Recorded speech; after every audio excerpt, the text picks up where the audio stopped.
Hello दोस्तों, invest with आरा में आपका स्वागत है। आज एक क्वेरी आई थी मुझे एक कंपनी का फंडामेंटल एनालिसिस करने के लिए। वो कंपनी का नाम था कॉर्ड्स केबल इंडस्ट्रीज लिमिटेड। एक क्लाइंट जानना चाहते थे कि क्या इस कंपनी में निवेश इस समय पर करना चाहिए या नहीं। तो आइए हम इस कंपनी का आज विश्लेषण करते हैं, मौलिक विश्लेषण, दैट इज़ फंडामेंटल एनालिसिस। तो पहले जानते हैं ये सेक्टर कौन सी सेक्टर की ये कंपनी है। ये इसका सेक्टर है इलेक्ट्रिकल्स और ये इंडस्ट्री है केबल इंडस्ट्री। ठीक है। इस कंपनी का लास्ट ट्रेडेड प्राइस जो था वो था 33.7 और ये था बीएसई पर। मार्केट कैप है वो है 43.5 करोड़ की। ये एक तरीके की माइक्रो कैप कंपनी है इस एक्सेल शीट के एनालिसिस के आधार पर। अब आते हैं ईपीएस पर। ईपीएस जो देती है कंपनी वो है 6.34, काफ़ी अच्छा ईपीएस है। प्राइस टू अर्निंग रेशियो है 5.31 और industry price to earning ratio है 11.19। तो आप देख सकते हैं कि एक संभावना बनी रहती है कि ये भाव जो है 33 रुपया 70 पैसे ये ऊपर जा सकता है।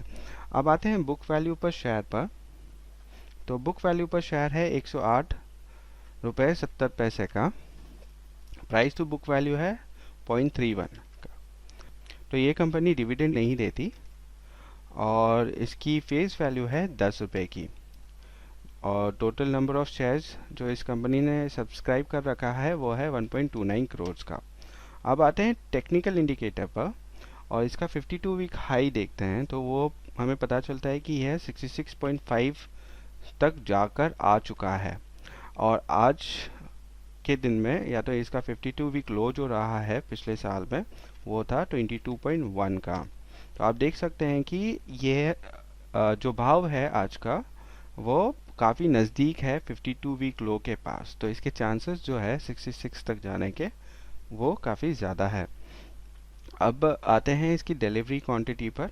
डिलीवरी से हमें ये समझ में आता है कि इस समय कितने निवेशक इस कंपनी में इंटरेस्टेड हैं। तो आप देख सकते हैं कि 74.5% डिलीवरी हो रही है। तो इसका मतलब है कि बहुत सारे निवेशक इसमें इंटरेस्टेड है। लेकिन हम इस कंपनी में तब तक निवेश नहीं करेंगे जब तक हमें पूरी तरीके से पता नहीं चल जाता कि इसके सारे मौलिक आधार या तो फंडामेंटल रेशियोज सही है या नहीं। अब आते हैं टेक्निकल्स पे। टेक्निकल्स जानना बहुत ज़रूरी है क्योंकि हमें जब भी एंट्री पॉइंट लेनी होती है तो हम उस टेक्निकल के आधार पर ही लेते हैं। तो इंडिकेटर पे जाएंगे तो हम देख सकते हैं कि रिलेटिव स्ट्रेंथ इंडेक्स 56.29 का बता रहा है। मतलब ये बीच में है, ना ही ऊपर की तरफ ज़्यादा और ना ही नीचे की तरफ। तो हमें इस समय तो इसमें रुकना चाहिए। अब मनी फ्लो इंडेक्स जो है वह है 80.99 का। मैकडी है 0.23 का और स्टॉकेस्टिक दिखा रहा है 69 का। तो आप यहाँ पे देख सकते हैं टेक्निकल इंडिकेटर के आधार पर भी आज के समय पर यह कंपनी में निवेश करने के लिए यह एक्सेल प्रोग्राम हमें बता रहा है। अब आते हैं रिटर्न रेशियो पर। जानते हैं फंडामेंटल रेशियोज कैसे हैं कंपनी के। क्योंकि ये माइक्रो कैप कंपनी है तो एक्सपेक्ट मत कीजिएगा कि इसके रेशियोज अच्छे हो सकते हैं। अब रिटर्न टू इक्विटी जो है, जो पहला रेशियो है रिटर्न रेशियो का, वो है 5.62। रिटर्न ऑन कैपिटल एम्प्लॉयड है 16.36% का और रिटर्न ऑन एसेट है 2.47। तो आप यहाँ पे देख सकते हैं रिटर्न रेशियो के आधार पर हमें इस कंपनी में निवेश करने के लिए मना किया गया है इस समय पर। मैं हमेशा इस समय पर कहता हूँ, जब भी मैं इस समय पर कहता हूँ कि इस समय पर इस कंपनी में निवेश करना उचित नहीं होगा। अब आते हैं इसके एफिशिएंसी रेशियो पर। तो आप देख सकते हैं कि एबिटा मार्जिन जो है इसका वो है 8.36%। एबिट मार्जिन है 7.2% का और पैट मार्जिन है 1.5% का।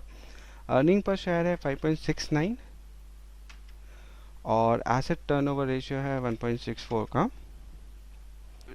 डेज ऑफ रिसीवेबल्स है 80.21। जैसा मैं हमेशा बताता हूँ कि 80 दिनों में इनको पैसे मिल जाते हैं इनके। डेज ऑफ पेबल्स जो इनको पैसे का भुगतान करना होता है वह है 65 दिन का। और डेज ऑफ इन्वेंट्री जो है वो है 42.3 डेज, मतलब 42 दिन तक इन्हें अपने गोडाउन में माल को रखना ही पड़ता है। तो एफिशिएंसी रेशियो के हिसाब से देखने जाए तो ये कंपनी अच्छा कर रही है और हमें एक बाई का सिग्नल मिला हुआ है। अब आते हैं ग्रोथ रेशियो के आधार पर। ग्रोथ रेशियो में जो पहला रेशियो है नेट सेल्स ग्रोथ का, वो है 14.06% का। एबिटा ग्रोथ है 10.01% का। नेट प्रॉफिट ग्रोथ है 17.44% का। और ईपीएस ग्रोथ है 17.44% का। आप देख सकते हैं ग्रोथ रेशियो के आधार पर भी ये हमें खरीदने का संकेत दे रहा है। अब आते हैं सॉल्वेंसी रेशियो पर। हमेशा माइक्रो कैप कंपनी और स्मॉल कैप कंपनीज के सॉल्वेंसी देखिएगा। अब यहाँ पे टोटल डेब्ट टू इक्विटी रेशियो है 0.66, जो कि अच्छा नहीं माना जाता। इंटरेस्ट कवरेज रेशियो है 1.47, जैसे मैंने पिछले वीडियो में भी बताया था कि ये क्या होता है। करंट रेशियो है 1.43 का। तो आप यहाँ पे देख सकते हैं सॉल्वेंसी के आधार पर इस कंपनी में निवेश करने का संकेत नहीं मिला हुआ है। अब आते हैं कैश फ्लो रेशियो पर। कैश फ्लो रेशियो है, कैश फ्लो पर शेयर है इनका 13.65, पॉजिटिव है, तो हमें अच्छे संकेत दिखा रहा है। लेकिन फ्री कैश फ्लो पर शेयर जो है इनका नेगेटिव में है, जो कि अच्छे संकेत नहीं दिखा रहा। तो फिर भी हमें कैश फ्लो रेशियो के आधार पर हमें बाई का सिग्नल मिला हुआ है। अब आते हैं इसके वैल्यूएशन रेशियोज पर। अब प्राइस टू अर्निंग रेशियो है इसका 11.5 का। प्राइस टू बुक रेशियो है 0.63 का। Price to cash flow ratio है 4.79 का। ईवी टू एबिटा रेशियो है 3.74 का। और market cap to sales ratio है 0.2 का। तो वैल्यूएशन रेशियो भी हमें कोई संकेत नहीं दे रहा कि इस कंपनी में इस समय पर निवेश करना चाहिए। अब आते हैं शेयर होल्डिंग पैटर्न पर। यह भी बहुत ज़रूरी चीज़ होती है देखने के लिए। तो शेयर होल्डिंग में हम देख सकते हैं कि प्रोमोटर्स के जो शेयर्स हैं वो है 51.59%, मतलब कंपनी में जो ओरिजिनल प्रोमोटर हैं वो जानते हैं कि उनकी कंपनी अच्छी है और इसलिए उन्होंने इस कंपनी में अपना निवेश बनाए रखा है। इसके कोई फॉरेन प्रोमोटर नहीं है। अब आते हैं प्लेजिंग पे। प्लेजिंग हमें मनी कंट्रोल के साइट पर इसके प्लेजिंग के डेटा मिल जाएंगे, तो हम जाएंगे मनी कंट्रोल के साइट पर। मैंने पहले से ही कॉर्ड्स केबल इंडस्ट्रीज़ का वेब पेज खोल रखा है। तो आप यहाँ पे देख सकते हैं कि कोई भी साल में इन्होंने प्लेजिंग नहीं की है, ज़ीरो ही है। तो ये बहुत अच्छा संकेत है, तो मैं इसे ज़ीरो करूँगा। तो आप यहाँ पे देख सकते हैं कि सारे मौलिक आधारों का विश्लेषण करने के बाद, दैट इज़ फंडामेंटल रेशियो का एनालिसिस करने के बाद, हमें इस समय पर इस कंपनी में निवेश करने का संकेत नहीं मिला हुआ है। तो इस समय इस कंपनी में निवेश नहीं करना चाहिए। ऐसे बहुत सारे वीडियोस हर एक हफ्ते में अपलोड किए जाएंगे। अच्छी कंपनियों के बारे में बताया जाएगा। अगर कोई यूज़र या तो सब्सक्राइबर या तो मेंबर अपनी कोई एक कंपनी का विश्लेषण करवाना चाहते हैं तो वह मुझे टेलीग्राम पर पिंग कर सकते हैं, वह मुझे ईमेल कर सकते हैं, या तो वह कमेंट सेक्शन में आके कमेंट कर सकते हैं। आप मेरा चैनल ज्वाइन भी कर सकते हैं। ज्वाइन करने के बहुत सारे फ़ायदे हैं, जैसे ये कंपनी को हम कंसिडर करें तो इस कंपनी में किस समय पर निवेश करना ठीक होगा और इससे हम कैसे मैक्सिमम बेनिफिट या तो सबसे ज़्यादा मुनाफा कमा सकें, इसके बारे में मैं बताऊंगा।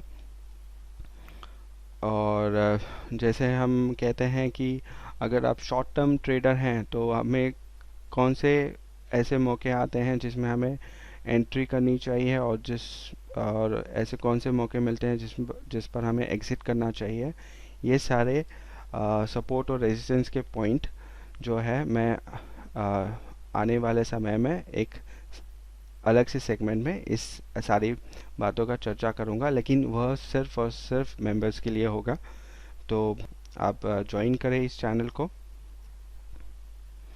और अगर ये वीडियो आपको पसंद आया होगा तो ज़रूर इसे शेयर, सब्सक्राइब और लाइक कीजिएगा।